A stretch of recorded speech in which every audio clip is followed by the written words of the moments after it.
What's going on? Welcome back to Daily Booster. Today we're gonna talk about the most controversial topic about supercharger versus turbo.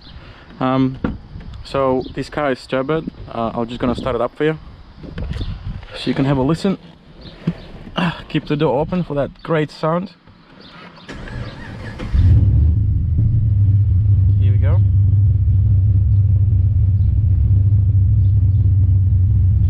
This car got LS3 with the 6.2 liters.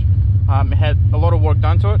I will make the video for what's been done to the car and how much money I actually spent on the car. The car currently makes 450 kilowatts at the wheels, but it's got no 4th, 5th or 6th gear, so the transmission have to be rebuilt. That's going to happen early next year, and looking forward to that. After that we'll probably try and push around 500 out of it. So let's do a couple of revs.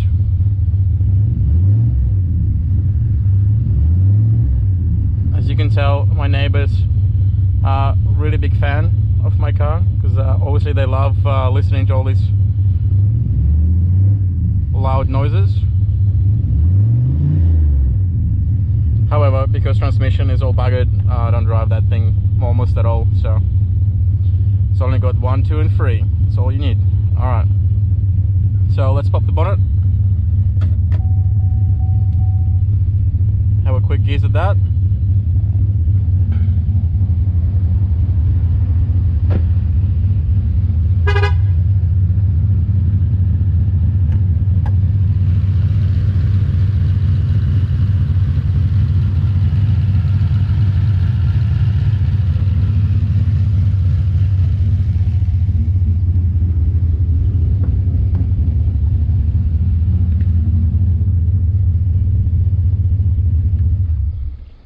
Alright, so I gotta turn the car off so you can actually hear what I'm saying. It is getting wet, just kind of annoying, but I'm sure it looks cool on the camera. Alright, so this is V8 LS3 6.2 liter with a fair bit of work done to it. Alright, so since we got turbo, let's talk about turbo really quick first, and then we'll talk about supercharger, and then from that you can compare to, and I suppose make your own decision. So with the turbo, the first thing is the sound it makes, totally different. If you want to starboard noises like this bad boy, or if you want to have the whine like a supercharger. So that's the one thing to consider. You can go through the YouTube clips. There's heaps of YouTube clips with the actual sounds, and you can choose what you like. And then obviously if you have mates, maybe look at their cars.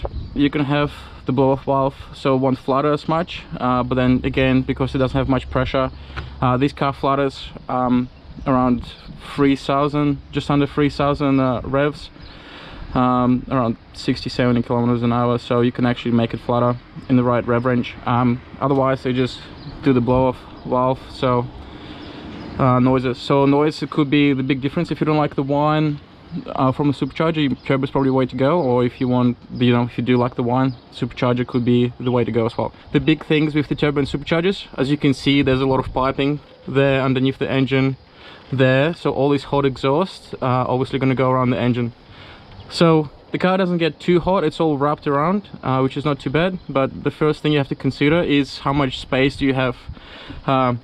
Sometimes the turbos might not fit, and the supercharger is obviously the way to go because it's only sits here, but then the supercharger might not clear your actual bonnet. So what you want to consider is how much space you got, and essentially if you can fit the turbo or supercharger in it, that could play a big role. Also, if you have a lot of modifications done for your exhaust, for your extractors and your so on and so on, when you do the turbo setup, it all becomes void because it's all have to be redone. So if you spend a fair bit of money on your pacemakers or something like that, you probably keep the supercharger because you already invested money, and that'll be waste unless you want to resell it.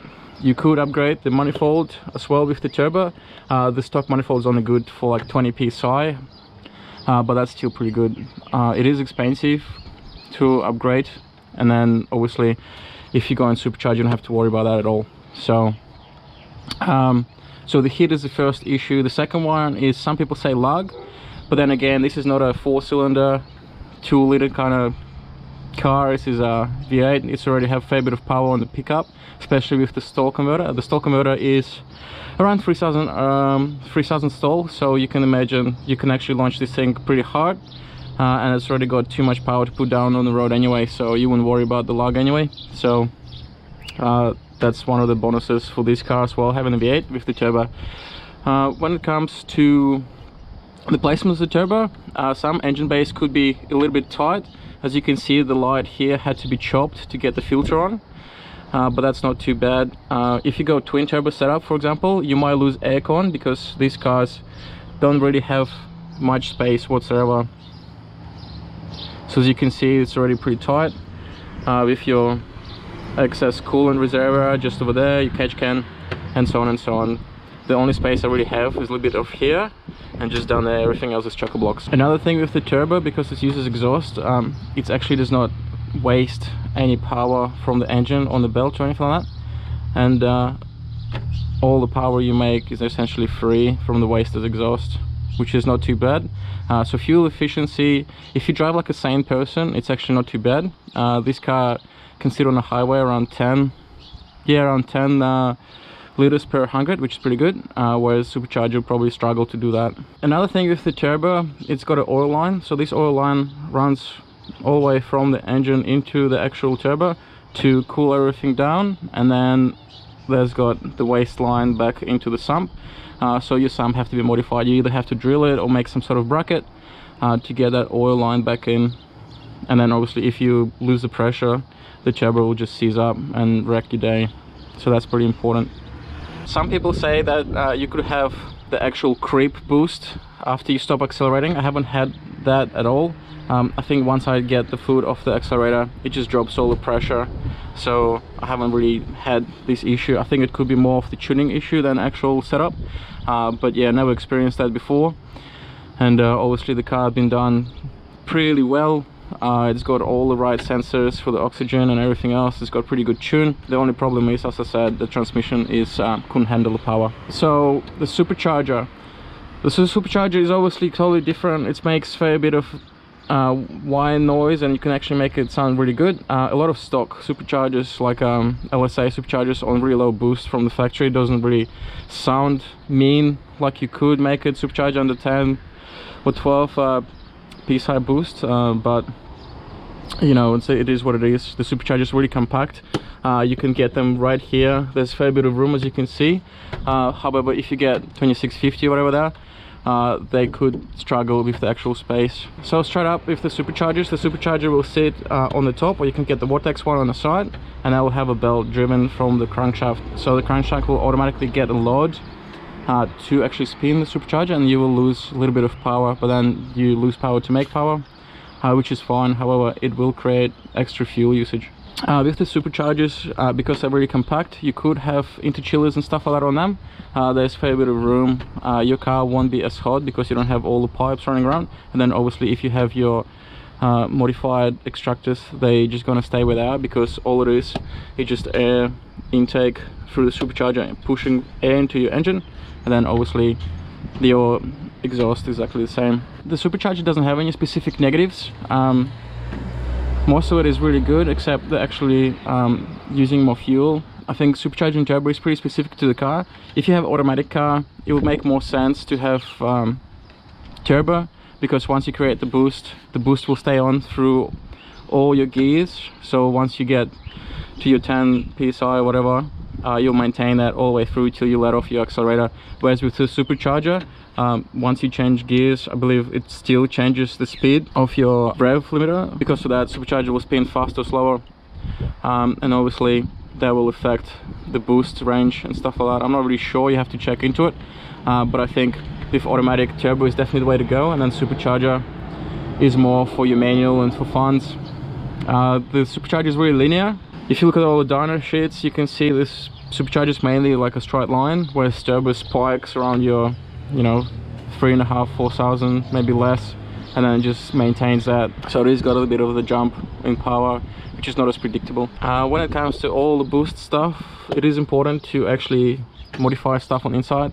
This car has been rebuilt, and you know, the only reason that happened because the piston rings collapsed in 2 cylinders, so it's had to be redone. Luckily it was covered by the mechanic shop, which is awesome because the insurance paid for most of it, and I just paid a little bit to upgrade to the forged parts, which was really awesome of them, so thanks for that to them. Another weak part is your lifters, your valve, your springs, your rods, and obviously pistons, and your actual guide rods for the pistons, because once you put more boost into it, it's a lot harder for the engine to work.